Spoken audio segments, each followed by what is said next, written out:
Okay, today I'm going to talk about how to use Green's theorem to find the area of a region. So, here is Green's theorem. The double integral over d of del q del x minus del p del y dA equals the line integral over c of p dx plus q dy. So how exactly do I use this to find area? Well, this expression on the left-hand side, this thing, looks really similar to the expression for the area of a region, if only del q del x minus del p del y equals 1. Then I've just written the equation for area here.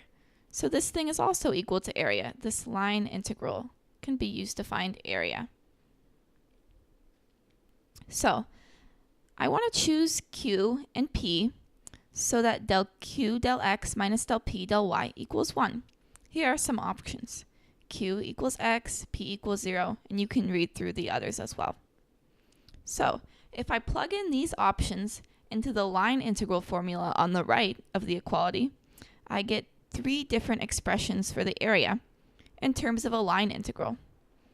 So I have the line integral over c of x dy equals the line integral over c of negative y dx equals 1/2 the line integral over c of negative y dx plus x dy.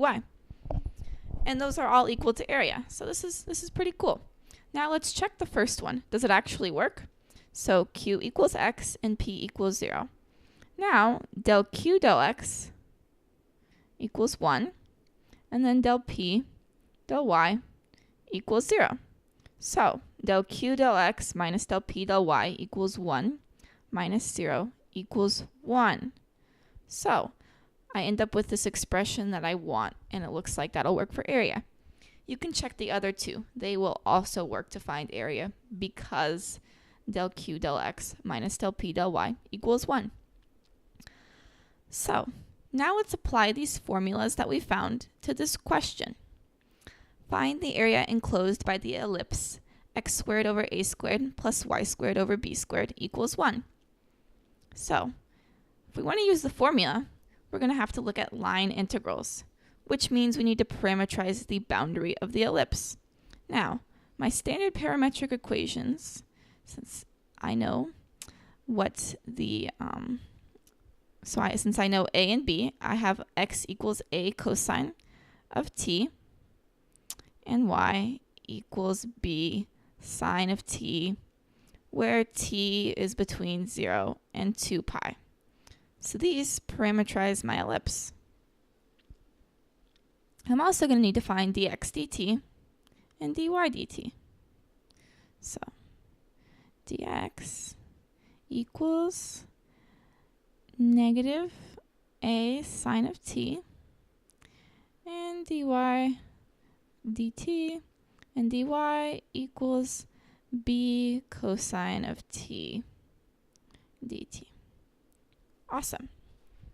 So let's think about which of these formulas would give us the easiest expression to evaluate for area. Because what we really want to do is choose the right formula so that when we plug in x and dy, or when we plug in x and y and dx and dy, we get the easiest integral to evaluate. We don't want to have to make something that's really complicated. We want this to be something simple. That's the whole point of using this formula, is we take this and we make it into something simpler. So which of these are going to give us the simplest expression? I'm actually going to say it's the third. Let's check this out and figure out why. So we'll choose the line integral over c of 1/2 of negative y, so negative b sine of t dx times negative a sine of t dt plus x, okay, so x is a cosine of t, times dy, which is b cosine of t dt. All right, now let's simplify this. So we get equals 1/2 the line integral over c. Now these negatives make it a positive, so we'll get ab sine squared t plus, look, we have cosine squared, so we'll get ab cosine squared t, and this is all dt.